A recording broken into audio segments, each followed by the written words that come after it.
to the fourth podcast of this series brought to you by Physical and Health Education Canada that outlines important education principles that support teachers to foster the development of physical literacy among students. My name is Ishan Angra, and I will be the host for today's podcast.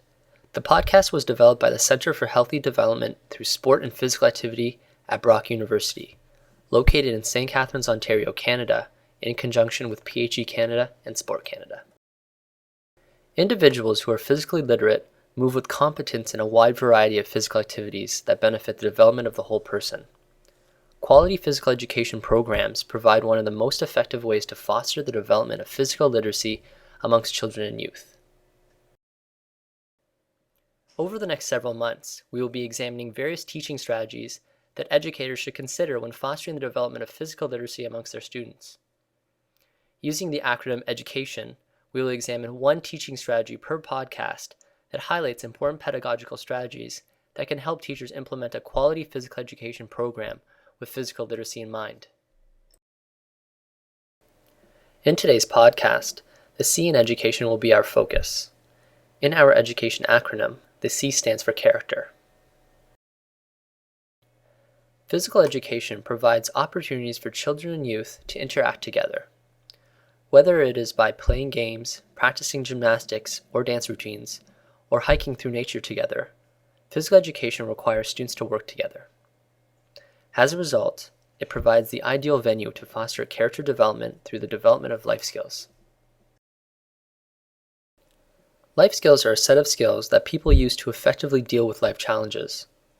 Just as it is important to have a wide variety of fundamental skills to be physically literate, it is also important for students to have a wide variety of life skills to help them deal with a multitude of different challenges. UNICEF has defined 3 categories of life skills. The first deals with communication and interpersonal skills. Examples of communication and interpersonal skills include negotiation and refusal skills, empathy building, cooperation and teamwork, and advocacy.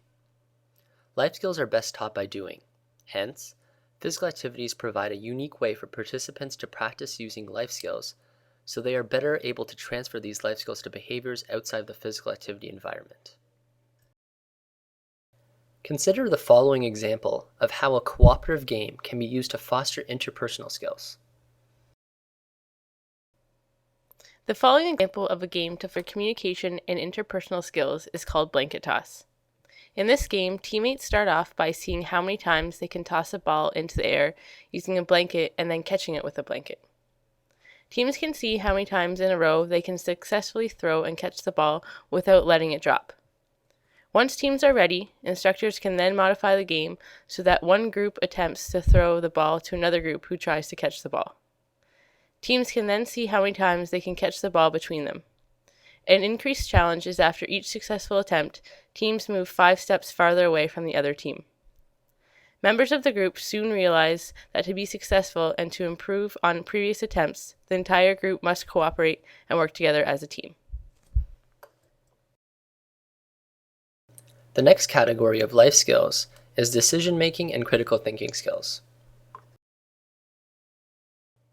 Decision-making and critical thinking skills include characteristics such as gathering information, evaluating possible consequences, and analyzing skills. Examples of critical thinking skills include viewing information generated from various sources and making a decision through a critical and informative lens. The following is an example of crossing the falls. In this game, teammates work together to cross the falls, which in this case is a large open space, using only the equipment provided. If a body part touches the open space between the start and the finish, the entire team must start again. Teammates must work together to decide how they are going to get everyone and the equipment safely across the falls. Once a team successfully crosses the falls, the instructor can make it more challenging by removing one or more pieces of equipment. This game reinforces the importance of individuals working together to make decisions. A team is only successful if the entire team reaches the other side successfully, so everyone must cooperate and make decisions that are best for the entire group. The final category of life skills are coping and self-management skills. Examples of coping and self-management skills include increased confidence, assuming control, taking responsibility, making a difference to bring about a positive change, and managing feelings and stress. In this final video example, students take part in a game called Mingle Tennis. To prepare for this game, instructors should write a letter and a number between 1 to 10 on a class set of tennis balls using permanent marker. Each student then receives a tennis ball. When the music starts, students start to move throughout the space, and when they make contact with another person, they exchange tennis balls by using an underhand toss. When the music stops, instructors ask the participants to form groups of 4 or 5. The instructor then gives the participants a task that involves either the letters or numbers. For example, can each person in the group think of a word that starts with the letter on their tennis ball that helps them alleviate stress? Or can the entire group come up with a math equation where the answer equals 10 by using the numbers on each of the tennis balls? Instructors can also encourage different forms of locomotion to be used while mingling when the music is playing, and or encouraging different forms of sending away skills with the tennis balls, such as bouncing the ball to another person or striking the ball out of one's hand. One of the benefits of this activity is that it can be done anywhere and anytime, so it can be a good fitness break throughout the school day. In addition, by encouraging individuals to come up with their own answers, it helps the group foster a sense of control as well as responsibility. Individuals can also share strategies with how they deal with stress in a fun and creative way. There are many benefits to teaching life skills related to the development of character. Individuals who possess proficient life skills are less likely to take part in delinquent behaviors, violence, drug use, and high-risk sexual behavior.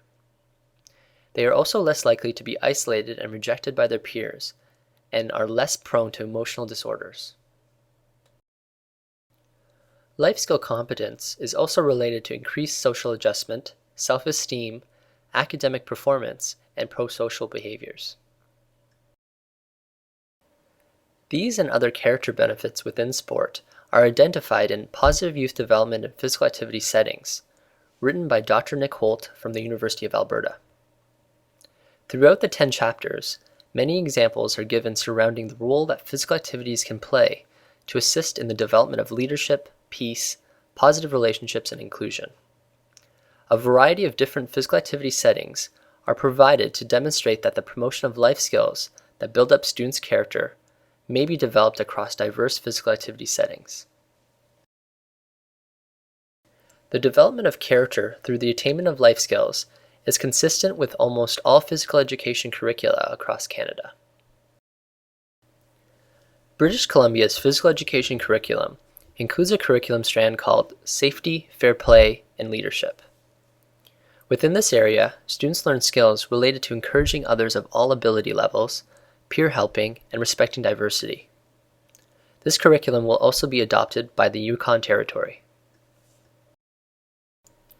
In the Alberta Physical Education curriculum, an entire curriculum strand is devoted to developing cooperation skills through PE.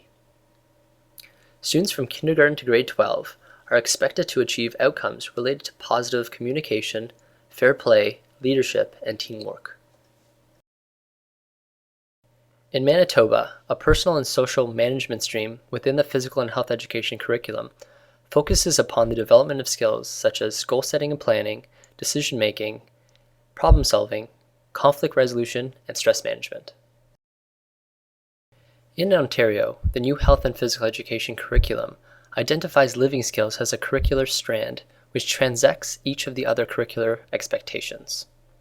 As well, the Literacy and Numeracy Secretariat in Ontario identifies the critical importance of character development to enhance students' learning experiences in a healthy school environment. In Newfoundland and Labrador, life skills are taught through a spiritual and moral development stream which places a high value upon character development.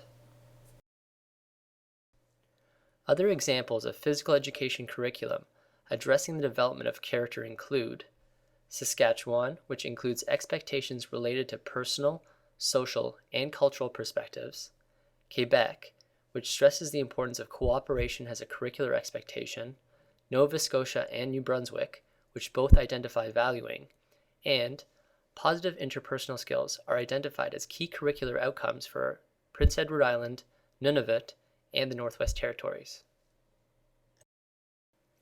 These results demonstrate that physical education across Canada has been recognized by ministries of education as a vehicle to teach children and youth important life skills, which assists in the overall development of their students. Dr. Sandra Gibbons from the University of Victoria and Beverly Robinson, a physical education specialist with the Calgary School Board, provide an excellent resource in Volume 70, Issue 4 of the Physical and Health Education Journal. In it, you will find ways in which to assess the development of several character traits. Through the use of rubrics, Gibbons and Robinson provide examples of ways to assess fair play, teamwork, cooperation, sportspersonship, and positive social behavior. The authors also provide guidelines to educators for creating their own rubrics to assess learning of various character traits developed through physical education. In summary, many scholars and international organizations have been studying character development in physical education programs. Current physical education curricula has identified the development of life skills as being critical in the overall character development of students. Such life skills include communication, decision-making and critical thinking, and self-management and coping skills. The result is often healthier and more positive learning environments in school communities. Join us next month for our next podcast, where we will focus upon the importance of developing ability and its links to lifelong physical activity.